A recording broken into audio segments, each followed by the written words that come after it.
दिंडोरी तालुक्यातील वणी मुळाणे रस्त्यांची अवस्था सध्या अत्यंत बिकट झाली असून हा रस्ता आता केवळ दळणवळणाचा मार्ग न राहता चिखलाचा मार्ग बनला आहे.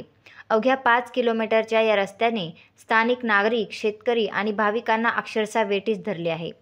रस्त्यावरील चिखलामुळे दुचाकी वाहनं घसरून अपघातांचं प्रमाण वाढलं आहे, तर पायी चालणेही कठीण झाले आहे. या रस्त्याच्या दुर्दशेमुळे वाहतूक व्यवस्था ठप्प होण्याच्या मार्गावर आहे. निकृष्ट कामांचा शाप गेल्या काही वर्षांपासून हा रस्ता कायमच निकृष्ट कामामुळे चर्चेत राहिला आहे. ठेकेदारांनी अर्धवट कामे सोडून दिल्यानं रस्त्याची अवस्था अधिकच वाईट झाली आहे. 2023मध्ये या रस्त्यांचं डांबरीकरण करण्यात आलं होतं, परंतु 3-4 महिन्यातच तो पूर्णपणे खराब झाला. त्यावेळी स्थानिक नागरिकांनी आवाज उठवूनही संबंधित ठेकेदाराने कोणालाही जुमानले नाही आणि प्रशासनानेही याकडे दुर्लक्ष केलं. रस्त्यांची योग्य देखभाल करणारी यंत्रणाच अस्तित्वात नसल्याचं यावरून स्पष्ट होतंय. या रस्त्यामुळे सर्वात जास्त त्रास शेतकऱ्यांना होतोय.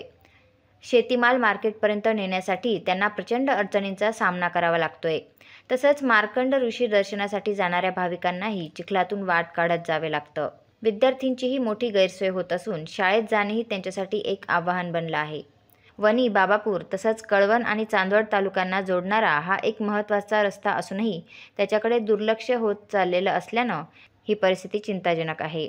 वेद न्यूजसाठी प्रतिनिधी सागर मोर, वणी.